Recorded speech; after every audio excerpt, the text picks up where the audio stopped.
नमस्कार, आप देख रहे हैं डिजिटल न्यूज। मैं आपको 100% ओरिजिनल न्यूज बताऊंगा जो गोदी मीडिया कभी नहीं बताएगी।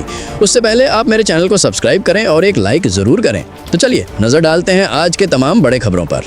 प्रधानमंत्री नरेंद्र मोदी ने इस बार दिवाली नौसेना के वीर जवानों के साथ INS विक्रांत पर मनाई। समुद्र में खड़े युद्धपोत पर पीएम ने सैनिकों के साथ दीप समारोह में हिस्सा लिया, योग किया और रात्रि भोज साझा किया। उन्होंने जवानों से कहा, विक्रांत केवल एक जहाज नहीं, भारत की आत्मनिर्भरता का प्रतीक है। आइए आगे बढ़ते हैं अगले खबर पे। दिवाली के बाद दिल्ली की हवा खतरनाक स्तर तक पहुंच गई है। राजधानी में AQI 335 से ऊपर दर्ज हुआ है, जबकि आनंद विहार में 414 तक पहुंच गया। सरकार ने GRAP 2 लागू कर दिया है और डीजल गाड़ियों, निर्माण कार्यों पर रोक लगा दी है। स्कूलों की छुट्टियों पर भी विचार किया जा रहा है। आइए नजर डालते हैं अगले खबरों पर। बिहार विधानसभा चुनाव का माहौल गर्म है। लालू प्रसाद की पार्टी RJD ने अपने 143 उम्मीदवारों की लिस्ट जारी कर दी है। तेजस्वी यादव राघोपुर से चुनाव लड़ेंगे। महागठबंधन में सीट बंटवारे को लेकर दरारें साफ दिख रही हैं। आइए आगे बढ़ते हैं अगले खबर पे।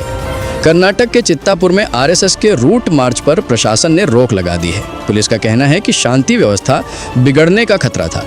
विपक्ष ने कहा कि ये लोकतांत्रिक अधिकारों पर हमला है। आइए नजर डालते हैं अगले खबरों पर। भारतीय रेलवे ने छठ और दिवाली की भीड़ को देखते हुए 1700 से ज्यादा स्पेशल ट्रेनें चलाने का फैसला किया है।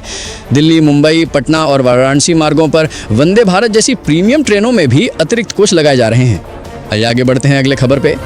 अयोध्या में दीपोत्सव 2025 ने तोड़ डाला नया रिकॉर्ड। सरयू तट पर 26 लाख दियों की जगमगाहट से पूरा रामनगरी घाट सोने की तरह चमक उठा। हजारों की संख्या में श्रद्धालु और पर्यटक इस दृश्य के साक्षी बने। आइए नजर डालते हैं अगले खबरों पर। एयर इंडिया ने बड़ा राहत अभियान चलाकर मिलान में फंसे 250 भारतीय यात्रियों को वापस लाया। विमान तकनीकी खराबी के कारण रद्द हुआ था। रातों रात दूसरी फ्लाइट भेजकर सभी यात्रियों को सुरक्षित दिल्ली पहुंचाया गया। आइए आगे बढ़ते हैं अगले खबर पे। ओला कंपनी के इंजीनियर की संदिग्ध आत्महत्या के मामले में कंपनी के CEO भावेश अग्रवाल के खिलाफ केस दर्ज किया गया है। मृतक के परिवार ने कार्यस्थल के दबाव को आत्महत्या की वजह बताया है। आइए नजर डालते हैं अगले खबरों पर।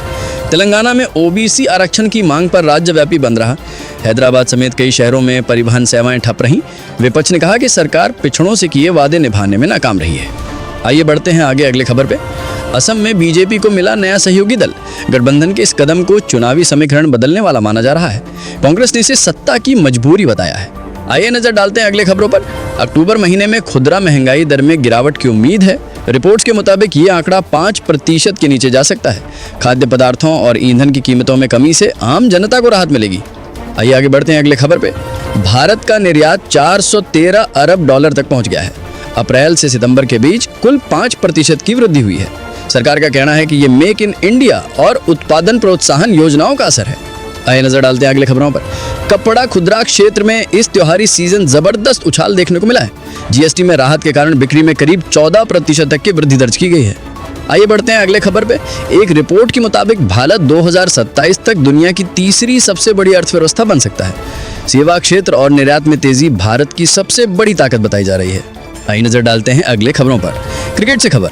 भारत को ऑस्ट्रेलिया के खिलाफ वनडे मुकाबले में 7 विकेट से हार का सामना करना पड़ा है। शुभमन गिल की कप्तानी में टीम इंडिया की बल्लेबाजी पूरी तरह बिखर गई। आइए बढ़ते हैं अगले खबर पे। श्रीलंका की महिला क्रिकेटर चमारी अतापट्टू ने नया इतिहास रच दिया है। वो ODI क्रिकेट में 4000 रन बनाने वाली पहली श्रीलंकाई बल्लेबाज बन गई हैं। आइए नजर डालते हैं अगले खबरों पर। चीन की अर्थव्यवस्था में तीसरी तिमाही में 5.2% की वृद्धि हुई है। हालांकि विशेषज्ञों का कहना है कि निवेश में कमी के कारण आने वाले महीनों में रफ्तार घट सकती है। आइए बढ़ते हैं अगले खबर पे। पाकिस्तान और अफगानिस्तान ने युद्ध विराम पर सहमति जताई है। दोनों देशों ने सीमा पार हिंसा रोकने और स्थायी शांति बहाल करने की घोषणा की है। आइए नजर डालते हैं अगले खबरों पर। बोलीविया के राष्ट्रपति चुनाव में रोड्रिगो पाज ने भारी जीत दर्ज की है। जनता ने आर्थिक संकट से जूझ रहे देश में बदलाव के लिए उन्हें चुना है। आइए बढ़ते हैं अगले खबर पे।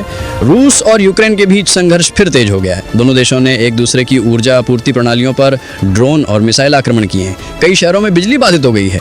तो दोस्तों, ये थे आज की अहम खबरें। आपकी राय हमारे लिए महत्वपूर्ण है। हमें कमेंट में जरूर बताएं और चैनल को सब्सक्राइब करना न भूलें। धन्यवाद।